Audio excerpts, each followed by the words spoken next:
भागलपुर गांव, जहां सुबह की पहली किरण खेतों पर पड़ते ही सोने जैसी चमक बिखेर देती थी, जहां लोग कम साधनों में भी खुश रहना जानते थे। लेकिन उसी गांव में एक ऐसी हवेली भी थी जिसे देखकर लोग कहते थे, ये घर नहीं, महल है। वो हवेली थी रघुवीर सिंह की, गांव का सबसे अमीर आदमी, जिसके पास धन दौलत, जमीन, इज्जत सब कुछ था। लेकिन अगर कोई उसकी आंखों में ध्यान से देखता तो एक अधूरी सी कमी साफ नजर आती, एक दर्द जो कभी खत्म नहीं हुआ। रघुवीर अपने कमरे में अकेले बैठे थे। हाथ में एक पुरानी तस्वीर थी, उनकी पत्नी की तस्वीर। वो धीरे से बोले, तुम चली गई, लेकिन एक जिम्मेदारी छोड़ गई, हमारे बेटे की। उनकी आंखें भर आईं। मैंने कोशिश की उसे माँ और बाप दोनों का प्यार देने की, लेकिन अब डर लगता है। तभी बाहर से आवाज आई, मालिक, खाना लग गया है। रघुवीर ने आंसू पोंछे। आ रहा हूं। डाइनिंग हॉल में विक्रम बैठा था, चेहरे पर मासूमियत, आंखों में सच्चाई। वो बोला, पिताजी आज खेत पर गया था, मजदूरों को पानी की जरूरत थी, तो मैंने अपने पैसे से मटका खरीदवा दिया। रघुवीर ने हल्की मुस्कान दी। अच्छा किया बेटा। लेकिन अंदर ही अंदर वो सोचने लगे, यही तो डर है, ये हर किसी पर भरोसा कर लेता है। रात को रघुवीर सो नहीं पाए। वो बार बार सोचते रहे, अगर मैं कल नहीं रहा तो ये सब कैसे संभालेगा? कोई इसे ठग लेगा, धोखा दे देगा। तभी उन्होंने मन में एक फैसला लिया। अब इसे अकेला नहीं छोड़ सकता। इसे एक ऐसा जीवन साथी चाहिए जो इसे संभाल सके। अगले दिन सुबह मालिक, बलवीर जी आए हैं। रघुवीर तुरंत उठे। अरे अंदर भेजो। बलवीर अंदर आते ही हंस पड़े। अरे भाई, अभी भी उतने ही गंभीर रहते हो क्या? रघुवीर ने मुस्कुराकर गले लगाया। तुम भी ना। कुछ देर बात करने के बाद बलवीर ने कहा, मैं तुम्हारे बेटे के लिए एक रिश्ता लेकर आया हूं। रघुवीर तुरंत गंभीर हो गए। लड़की कैसी है? बहुत अच्छी है, सुंदर, संस्कारी। रघुवीर ने बीच में ही रोक दिया। मुझे सिर्फ सुंदरता नहीं चाहिए। बलवीर चौंक गया। तो फिर? रघुवीर धीरे धीरे बोले, मुझे ऐसी लड़की चाहिए जो मेरे बेटे से ज्यादा समझदार हो। शाम को रघुवीर ने विक्रम को बुलाया। बेटा, तुम्हारी शादी की बात चल रही है। विक्रम थोड़ा शर्माया। जो आप ठीक समझें। लेकिन एक शर्त है। कैसी शर्त पिताजी? रघुवीर ने उसकी आंखों में देखते हुए कहा। तुम लड़की से 3 सवाल पूछोगे। विक्रम हैरान। सवाल? हाँ, ऐसे सवाल जिनसे उसकी समझदारी का पता चले। विक्रम ने सिर हिलाया। ठीक है पिताजी। रघुवीर ने धीरे धीरे तीनों सवाल बताए। वो कौन सी चीज है जो कम होकर भी भारी होती है और ज्यादा होकर भी हल्की रहती है? कौन सी जीत हार से भी बड़ी होती है? वो कौन सा हिसाब है जो जोड़ने पर बढ़ता नहीं लेकिन तोड़ने पर खत्म हो जाता है? विक्रम ध्यान से सुनता रहा। इन सवालों के जवाब ही तय करेंगे कि वो तुम्हारी पत्नी बनेगी या नहीं। अगले दिन सुबह विक्रम तैयार होकर खड़ा था, दिल में थोड़ी घबराहट, थोड़ी उत्सुकता। रघुवीर ने उसके कंधे पर हाथ रखा। डरना मत, बस ध्यान से सुनना। दोनों लड़की वालों के घर के लिए निकल पड़े। जैसे ही वे दरवाजे के पास पहुंचे, अंदर से हंसी की आवाज आ रही थी।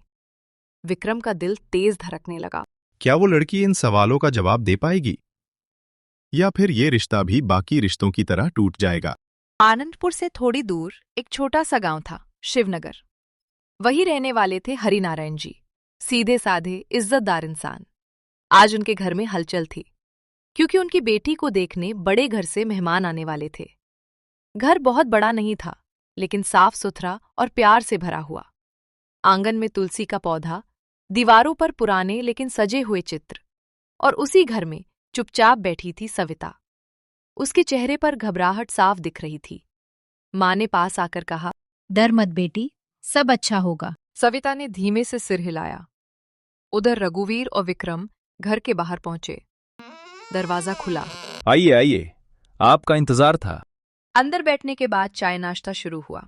कुछ सामान्य बातें हुई।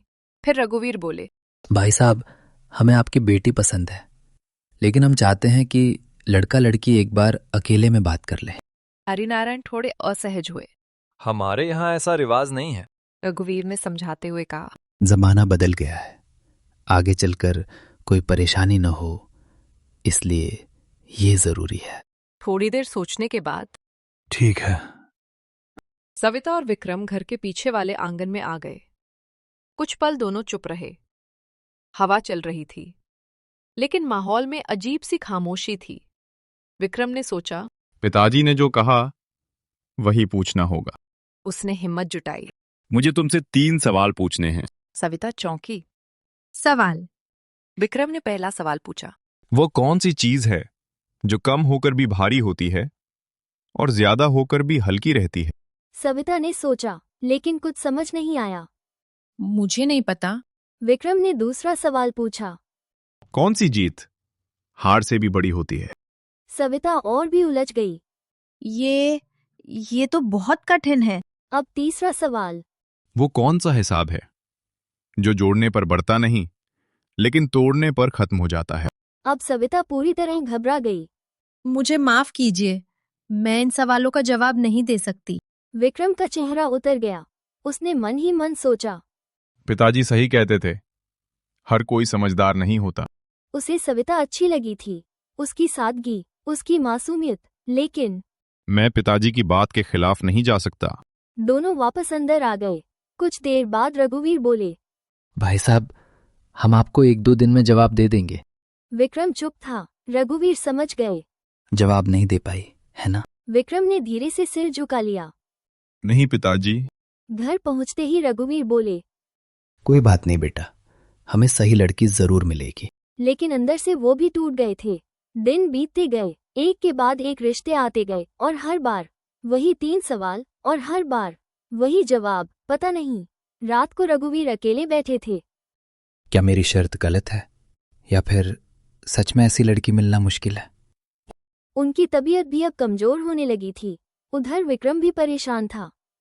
क्या मैं कभी शादी कर पाऊंगा? एक दिन रघुवीर बोले। बेटा, हमें शहर जाना है, एक जरूरी काम है। विक्रम बोला। इस बार मैं जाऊंगा पिताजी। रघुवीर चौंक गए। लेकिन इस बार विक्रम की आंखों में एक अलग ही जिद थी। सुबह का समय था। आनंदपुर गांव अभी पूरी तरह जागा भी नहीं था, लेकिन विक्रम तैयार खड़ा था। उसकी आंखों में एक अलग ही चमक थी, जैसे इस बार वो कुछ ठान चुका हो। रघुवीर ने उसे देखा और बोले। बेटा, बाहर की दुनिया आसान नहीं होती, ध्यान से रहना। विक्रम ने उनके पैर छुए। आशीर्वाद दीजिए पिताजी, इस बार मैं खाली हाथ नहीं लौटूंगा। विक्रम गांव से बाहर निकला। पहली बार वो इतनी दूर जा रहा था। रास्ते में खेत, नदियां, छोटे छोटे गांव, लेकिन उसके मन में सिर्फ एक ही बात घूम रही थी। क्या सच में कोई ऐसी लड़की मिलेगी जो उन 3 सवालों के जवाब जानती हो? चलते चलते दोपहर हो गई। धूप तेज थी, प्यास लग रही थी। तभी उसे रास्ते में एक पुराना कुआं दिखा। वो पानी पीने के लिए वहां गया। कुएं के पास एक लड़की बैठी थी। साधारण कपड़े, चेहरे पर सादगी, लेकिन आंखों में गजब की शांति। वो मिट्टी के घड़े में पानी भर रही थी। विक्रम ने पानी पिया और जाने लगा। तभी लड़की बोली। लगता है आप बहुत दूर से आए हैं। विक्रम थोड़ा चौंका। हाँ, लेकिन आपको कैसे पता? लड़की मुस्कुराई। जो लोग अपने घर के पास होते हैं, उनके चेहरे पर इतनी थकान नहीं होती। विक्रम उसके जवाब से प्रभावित हुआ। तुम्हारा नाम क्या है? मेरा नाम गीता है। कुछ देर दोनों में बातें होने लगीं। विक्रम ने देखा, गीता की बातें बहुत अलग थी। वो हर बात को गहराई से समझती थी। तभी विक्रम के मन में विचार आया। क्यों ना इसे ही सवाल पूछकर देखूं? वो बोला। अगर तुम्हें बुरा ना लगे तो मैं तुमसे 3 सवाल पूछना चाहता हूं। गीता मुस्कुराई। पूछिए। विक्रम ने पहला सवाल पूछा। वो कौन सी चीज है जो कम होकर भी भारी होती है और ज्यादा होकर भी हल्की रहती है? गीता ने बिना देर किए जवाब दिया। ज्ञान। जब कम होता है तो इंसान भ्रम में भारी रहता है, और जब ज्यादा होता है तो मन हल्का हो जाता है। विक्रम दंग रह गया। उसने तुरंत दूसरा सवाल पूछा। कौन सी जीत हार से भी बड़ी होती है? गीता बोली। जब इंसान अपने अहंकार को हरा देता है, वही सबसे बड़ी जीत होती है। अब विक्रम की आंखें चमकने लगीं। तीसरा सवाल। वो कौन सा हिसाब है जो जोड़ने पर बढ़ता नहीं लेकिन तोड़ने पर खत्म हो जाता है? गीता ने मुस्कुराकर कहा। रिश्ता, रिश्ते को जोड़ते रहो तो वह स्थिर रहता है, लेकिन एक बार टूट जाए तो सब खत्म हो जाता। विक्रम कुछ पल के लिए चुप रह गया। उसे यकीन ही नहीं हो रहा था।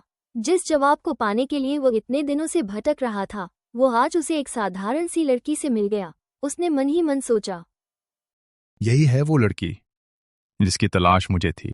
बातों बातों में विक्रम ने पूछा। तुम यहाँ अकेली रहती हो? गीता ने धीमे से कहा। हाँ, मेरे माता पिता अब इस दुनिया में नहीं हैं। मैं यहीं पास के घर में काम करती हूँ। विक्रम का दिल भर आया।